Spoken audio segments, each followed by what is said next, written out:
ان کو یہ مبارکباد پیش کرنا چاہتا ہوں کہ واقعی میں جب سے مدھیہ پردیش کے اندر سفر کر رہا ہوں یہ پہلی ایسی گھڑی میری آنکھوں کے سامنے سے گزری ہے جہاں آپ حضرات ہمارے ساتھ کندھے سے کندھا ملا کر کھڑے ہوئے ہیں۔ میں آپ حضرات کو اپنے دل کی گہرائیوں سے آپ حضرات کا شکریہ ادا کرنا چاہتا ہوں، اور آپ حضرات کو یہاں دیکھ کر جو میری آنکھوں میں خوشی ظاہر ہوئی ہے اس کو میں الفاظ سے بیان نہیں کر سکتا ہوں۔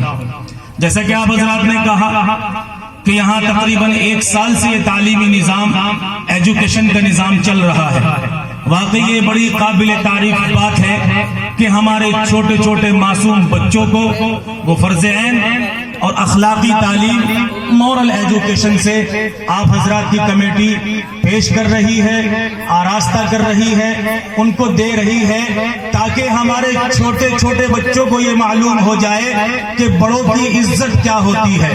ہمارے چھوٹے چھوٹے بچوں کو یہ معلوم ہو جائے کہ دھرم سے، تمام دھرم سے کیسے محبت کی جاتی ہے۔ ہمارے چھوٹے چھوٹے بچوں کو یہ معلوم ہو جائے کہ پڑوسی کے ساتھ کس طریقے کا برتاؤ کیا جاتا ہے۔ ہمارے چھوٹے چھوٹے بچوں کو یہ معلوم ہو جائے کہ اپنے وطن سے کس انداز کی محبت کی جاتی ہے۔ ہمارے چھوٹے چھوٹے بچوں کو یہ معلوم ہو جائے کہ اپنے گھر والوں کی اور اپنے بڑوں کی عزت کس طرح کی جائے۔ یہ ساری محنتیں اس دینیات منظم مکتب کے ذریعے سے ہم اپنے بچوں کو دے رہے ہیں۔ پتہ چلتا ہے کہ ہمارے چھوٹے چھوٹے بچے جب ایک ہاتھ میں قرآن کو لیں گے اور دوسرے ہاتھ میں دنیاوی ایجوکیشن کو لیں گے تو پھر وہ بچے اپنے مستقبل کو بھی مضبوط کریں گے اور اپنے ملک کو بھی مضبوط کریں گے اور اپنی گنگا جمنی تہذیب کو بھی مضبوط کریں گے۔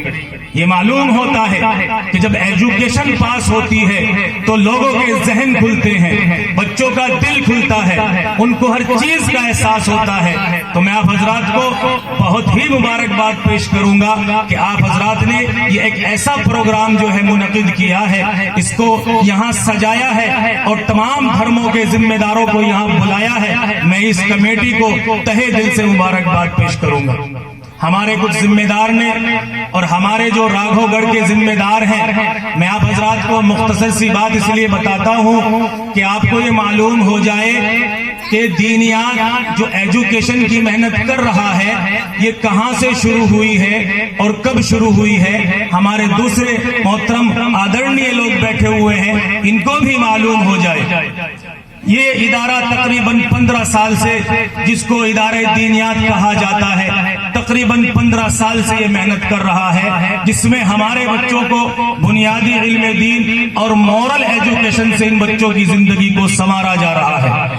ہمارے بچے اسکول بھی پڑھنے کے لیے جائے، ہمارے بچے ٹیوشن کو پڑھنے کے لیے جائے، اور ہمارے بچے اپنی مذہبی تعلیم کو بھی حاصل کرے تاکہ ان کو معلوم ہو قرآن میں اللہ تعالیٰ کیا کہتا ہے کہ تمام مذہب کے لوگوں سے محبت کرو، سب سے پیار کرو، سب کی عزت کرو، سب کا احترام کرو۔ نبی پاک صلی اللہ علیہ وسلم کیا کہہ رہے ہیں، ان کو معلوم ہو کہ اپنے پڑوسی کے ساتھ اچھا سلوک کرو، وہ پڑوسی کوئی بھی ہو، کسی بھی برادری کا ہو، کسی بھی مذہب کا ہو، جب تک وہ پڑوسی آپ سے خوش نہیں ہوگا، جب تک وہ پڑوسی آپ سے محبت نہیں کرے گا، آپ سے خوش نہیں ہوگا، تو آپ پکے سچے مسلمان نہیں ہو سکتے۔ میرے بھائیوں، یہ ذمہ داری ہر ایک مسلمان کی ہے کہ وہ اپنے مذہب کو، اپنے اسلام کو، اپنی قرآن تعلیم کو اپنے برادر وطن کے بھائیوں تک پیش کرے تاکہ ان کو معلوم ہو کہ قرآن میں اللہ تعالیٰ فرماتا ہے جب تک تم اپنے دوسرے مذہب کے ماننے والوں کی عزت نہیں کرو گے، جب تک تم اپنے دوسرے مذہب کے ماننے والے عبادت گاہوں کی عزت نہیں کرو گے، جب تک تم اپنے دوسرے مذہب کے ماننے والے مہاپرشوں کی عزت نہیں کرو گے، تم پکے سچے مسلمان نہیں ہو سکتے۔ یہ ذمہ داری ہم سب کی ہے اور ہمیں آگے بڑھ کر اس کام کو کرنا ہوگا۔ اور یہ گنگا جمنی تہذیب جو پہلے سے چلی آ رہی ہے، جیسے کہ میں نے سنا ہے اور واقعی یہ سچی بات ہے، یہ آج سے نہیں ہے، یہ اس زمانے سے ہے جب انگریزوں نے ہمارے ملک کے اوپر قبضہ کیا، جب انگریزوں نے ہمیں غلام بنایا، اس زمانے سے یہ گنگا جمنی تہذیب ہمارے ساتھ چلی آ رہی ہے۔ اس زمانے میں ہندو مسلمان اور سکھ عیسائی نے مل کر کر اپنی جانوں کو قربان کیا اور انگریزوں کو ہندوستان سے بھاگنے کے لیے مجبور کیا. یہ اس زمانے سے چلی آ رہی ہے. میں پھر آپ حضرات کا تہہ دل سے شکریہ کروں گا اور آپ حضرات کا سواگت بھی کروں گا کہ واقعی آپ حضرات آئے, آپ قابل تعریف ہیں, آپ واقعی ذمہ دار حضرات. جس انداز سے آپ نے باتیں کہی ہیں ہمارے دل کی گہرائی تک پہنچی ہے. یہ باتیں ہم انشاءاللہ یہاں سے لے کر پورے ہندوستان میں جائیں گے. ہمارا ہندوستان میں آنا جانا رہتا ہے, ہم جگہ جگہ جاتے ہیں اس تعلیم کی محنت کو لے کر. یہ مثال جو میں نے یہاں دیکھی ہے اس کو ہم پورے ہندوستان میں بتائیں گے. اب میں باتیں تو بہت ساری ہوتی ہے لیکن وقت بھی کم ہے, بچوں کا پروگرام بھی باقی ہے, آپ حضرات کی بھی ذمہ داری ہے, آپ حضرات کا بھی مشغول کا وقت ہے. تو یہ پوری باتیں مختصر انداز میں نے کہی ہے.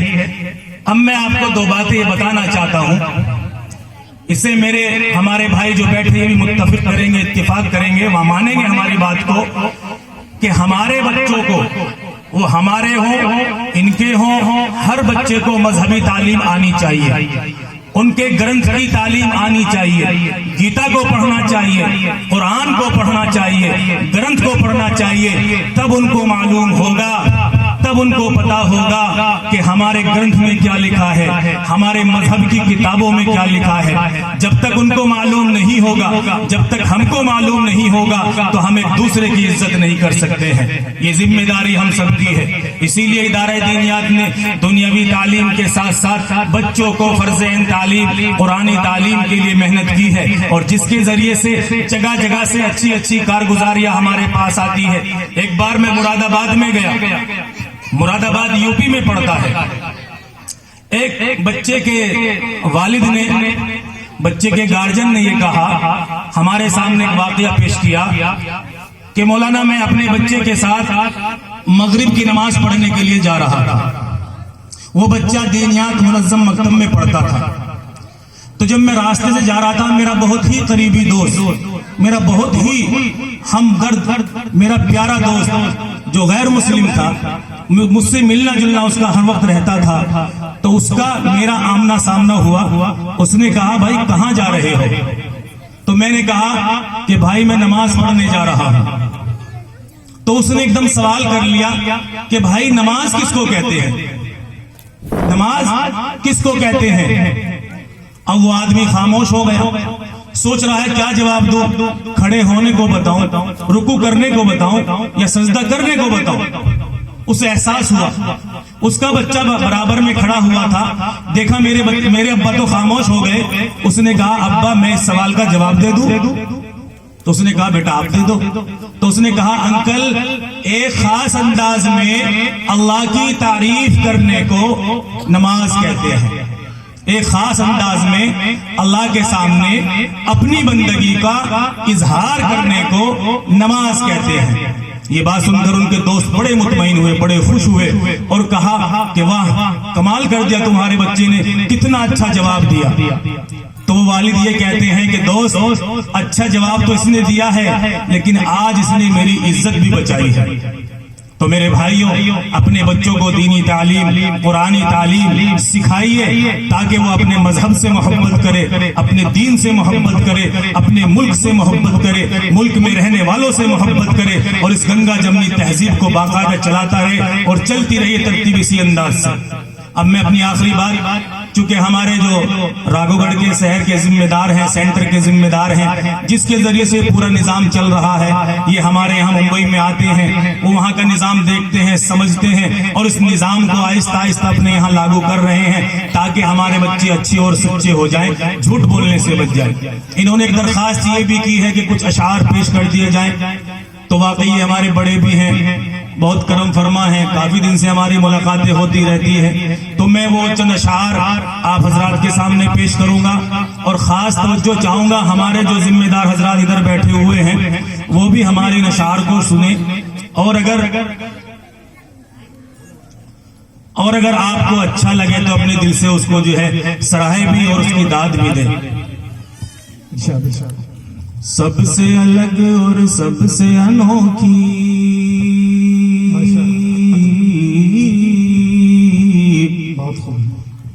سب سے الگ اور سب سے انوکھی، سب سے الگ اور سب سے انوکھی، سب سے الگ اور سب سے انوکھی ہو اس کی پہچان، سجا دو ہندوستان، سجا دو ہندوستان، سجا دو ہندوستان۔ آؤ ترنگے پر ہم کر دیں، آؤ ترنگے پر ہم کر دے تن من دھن قربان، سجا دو ہندوستان، سجا دو ہندوستان، سجا دو ہندوستان۔ ماشاءاللہ۔ اور یہ بند آپ کی سماعتوں کے حوالے ضرور شکر۔ باپو گاندھی نے اپنے سینے پر گولی کھائی ہے، تب آزادی پائی ہے، تب آزادی پائی ہے۔ باپو گاندھی نے اپنے سینے پر گولی کھائی ہے، تب آزادی پائی ہے، تب آزادی پائی ہے۔ باپو گاندھی نے اپنے سینے پر گولی کھائی ہے، تب آزادی پائی ہے، تب آزادی پائی ہے۔ باپو گاندھی نے اپنے سینے پر گولی کھائی ہے، تب آزادی پائی ہے، تب آزادی پائی ہے۔ بھگت سنگھ نے، اصغر رب نے،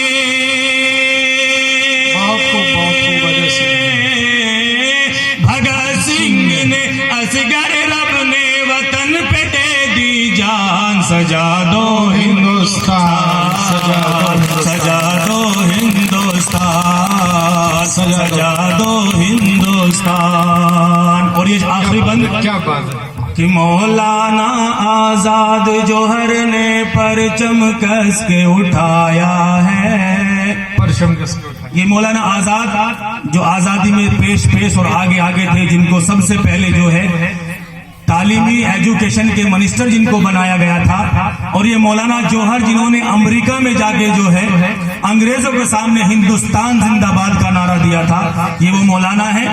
مولانا آزاد جوہر نے پرچم کس کے اٹھایا ہے، دیش کو اپنے بچایا ہے، دیش کو اپنے بچایا ہے۔ مولانا آزاد جوہر نے پرچم کس کے اٹھایا ہے، دیش کو اپنے بچایا ہے، دیش کو اپنے بچایا ہے۔ شہید عبد الحمید نے دشمن کا ٹینک اڑایا ہے، دیش کو اپنے بچایا ہے، دیش کو اپنے بچایا ہے۔ شہید عبد الحمید نے دشمن کا ٹینک اڑایا ہے، دیش کو اپنے بچایا ہے، دیش کو اپنے بچایا ہے۔ آزادی کا پہلا مجاہد،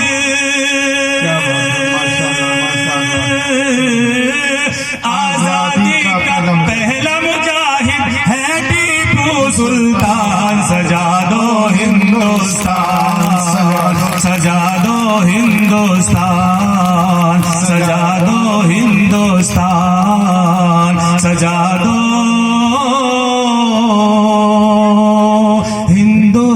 ہندوستان، سجا دو ہندوستان۔